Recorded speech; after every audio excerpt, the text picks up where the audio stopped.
That's one small step for man, one giant leap for mankind. 1969년 7월 21일 2시 56분 15초 닐 암스트롱은 지금은 명언이 된 이 말과 함께 인류 최초로 달을 밟았어요.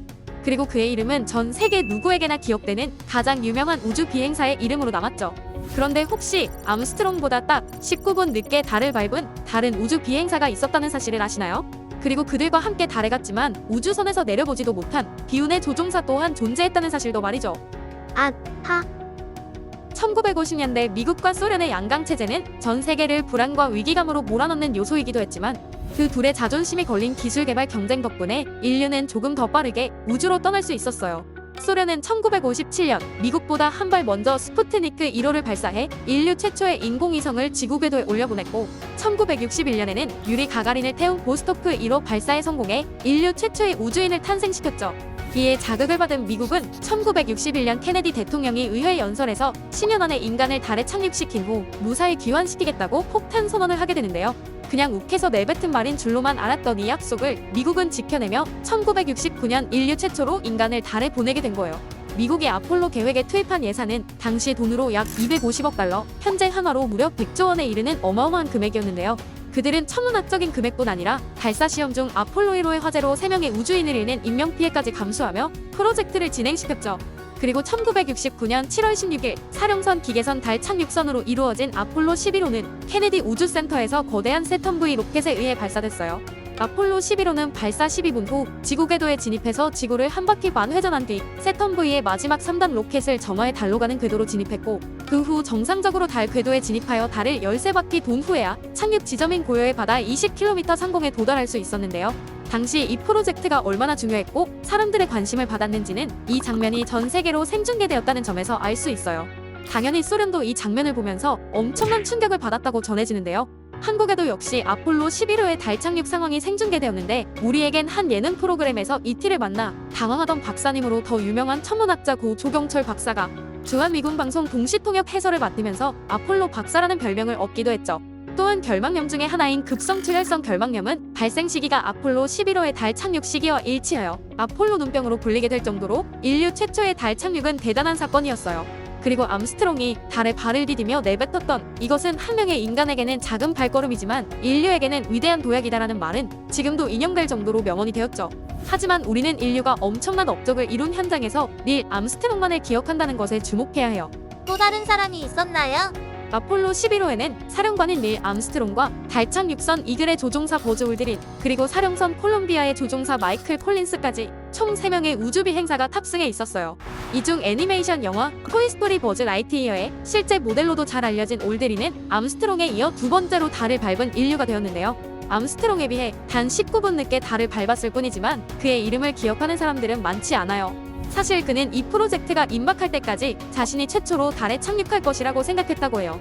왜냐하면 아폴로 계획 이전에 우주비행사 양성과 달에서 활동하기 위해 필요한 전반적인 기본 기술을 개발 습득했던 제미니 계획에서도 사령관은 우주선 안에 있었고 조종사가 EVA 등 굳은 일을 도맡았기 때문에 EVA 중에 하나인 달 탐사도 본인이 전담으로 할 것이라고 믿고 있었던 거예요.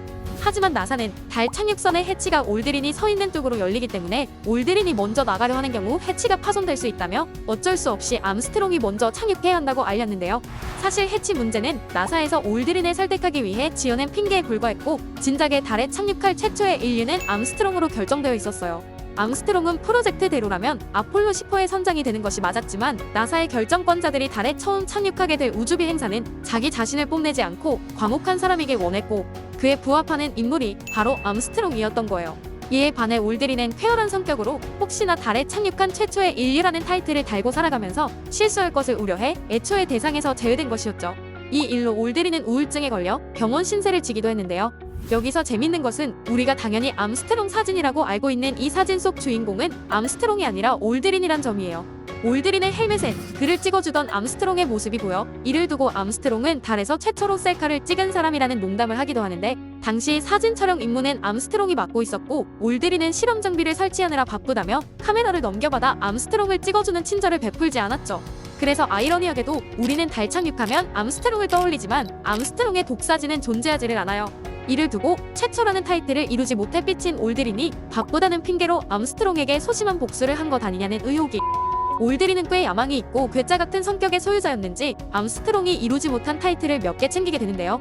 달에서 처음으로 성찬식을 한 사람, EVA 도중 우주에서 최초로 셀카를 찍은 사람, 달에서 처음으로 소변을 본 사람 등의 타이틀 말이죠.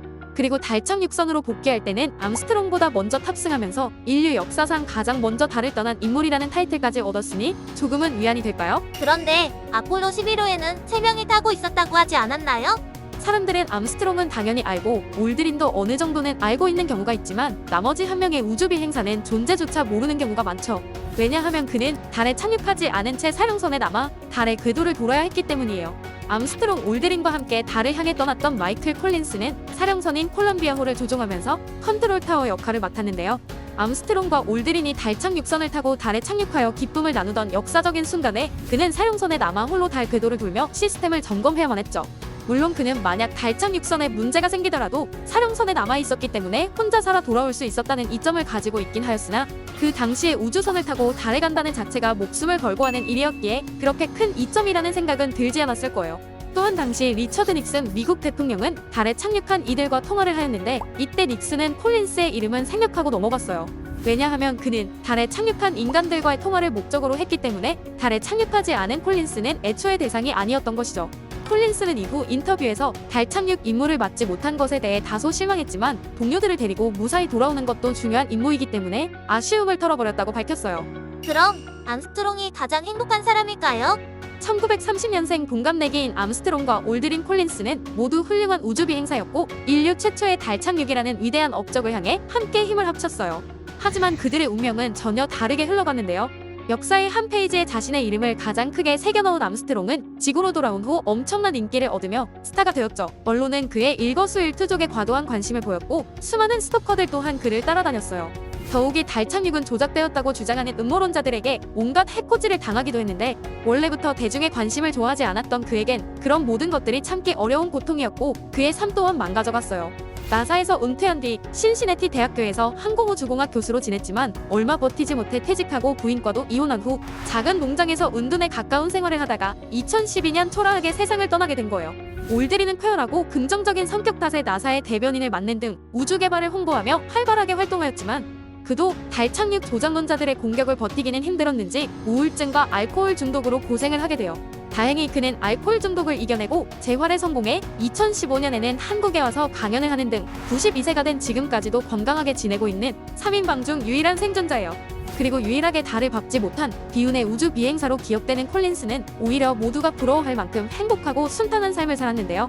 2014년 먼저 세상을 떠난 아내와 57년을 금슬 좋은 부부로 지내며 3명의 자녀와 7명의 손주를 받고 말년에는 고향 호숫가에서 수채화를 그리거나 낚시를 하며 평온한 삶을 살다가 2021년 91세의 나이로 세상을 떠나게 돼요. 아폴로 11호의 성공으로 인류는 본격적인 과학기술의 시대로 접어들었으며 지구를 벗어나 먼 우주로 도약할 수 있게 됐어요. 그리고 이러한 업적은 대부분 닐 암스트롱의 것으로만 치부되기 일쑤인데 인류에게 엄청난 변화를 가져온 업적 뒤에는 수많은 사람들의 노력과 희생이 있었고 그 자리 그곳에는 암스트롱 외에도 또 다른 우주비행사들도 존재했다는 사실을 기억하는 것은 생각보다 중요한 일이 아닐까요? 구독과 좋아요, 알림 설정까지 해주시면 영상을 만드는데 큰 힘이 돼요.